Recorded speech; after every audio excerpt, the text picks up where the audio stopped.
الحمد لله رب العالمين الصلاة والسلام على خاتم النبيين وعلى آله وصحبه أجمعين أما بعد فأعوذ بالله من الشيطان الرجيم بسم الله الرحمن الرحيم قال الله تعالى في سورة البقرة وإذ قلنا للملائكة اسجدوا لآدم فسجدوا إلا إبليس أبى واستكبر وكان من الكافرين. Translation. And when we ordered to the angels, bow down, prostrating yourself before Adam, they all prostrated except Iblis. He refused and was arrogantly in proud. And so he became the disbeliever.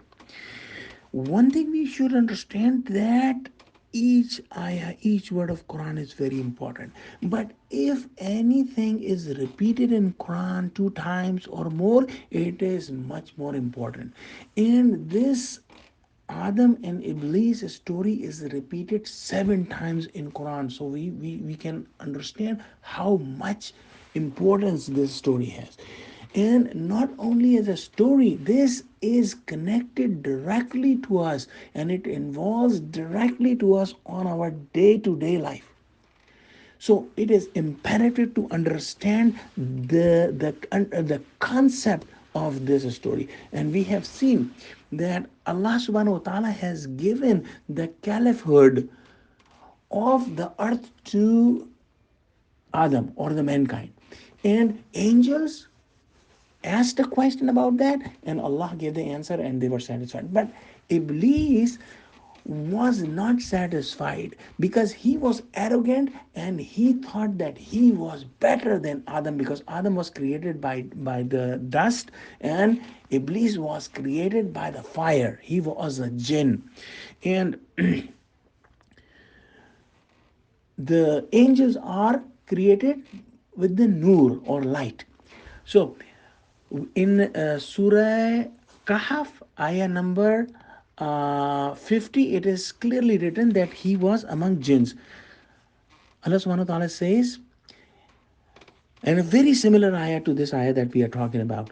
Allah subhanahu wa ta'ala says, وَإِذْ قَالَ لِلْمَلَائِكَةِ اسْجُدُوا لِآدَمَ فَسَجَدُوا إِلَّا إِبْلِيسَ كَانَ مِنَ الْجِنِّ فَفَسَقَ عَنْ أَمْرِ رَبِّهِ.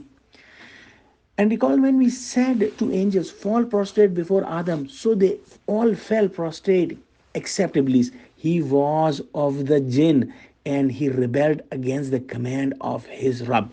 Now, when he rebelled against that command of the Rabb, he became completely hopeless from the mercy of Allah because he knew that he disobeyed Allah. And this is the meaning of word Iblis, completely hopeless. Now, one all important thing, that what are the characteristics or powers Allah gave to Iblis and the other shayateen. This is very important to understand. So they can see us from where we cannot see them. And Surah Araf, ayah number 27, Allah subhanahu wa ta'ala says, إِنَّهُ يَرَاكُمْ هُوَ وَقَبِيلُهُ مِنْ حَيْثُ لَا تَرَوْنَهُمْ. Translation. Surely he and his tribe watch you from a position where you cannot see them. Now, this is extremely important to understand because he can put thoughts in our heart where we are weak. So, Iblis knows that we will not eat the meat of pork. But he can put a waswasa thought that get some haram money from somewhere and then buy from that money like a halal meat of goat. So that halal meat of goat which is bought from the haram money is as haram as the pork, but he will not tell us to get the pork. He will tell us to get the halal meat of the goat with the haram money. So these are the kind of tactics we must understand that shaitan does for us. Now let's do a quick translation of the ayah we are talking again so that we can complete this talk. When you ordered to the angels, bow down, prostrating yourself before Adam, they all prostrated except Iblis, Satan. He refused and was arrogantly in proud, so that he became the disbeliever. One thing we must understand from this, that any hint of arrogance must be removed from our hearts. Allah don't like any arrogance. So he was arrogant and he became, Mardud, and he became, Iblis. May Allah give us understanding of Quran. Wa akhiru da'wana alhamdulillahi rabbil alamin. Assalamu alaikum wa rahmatullah.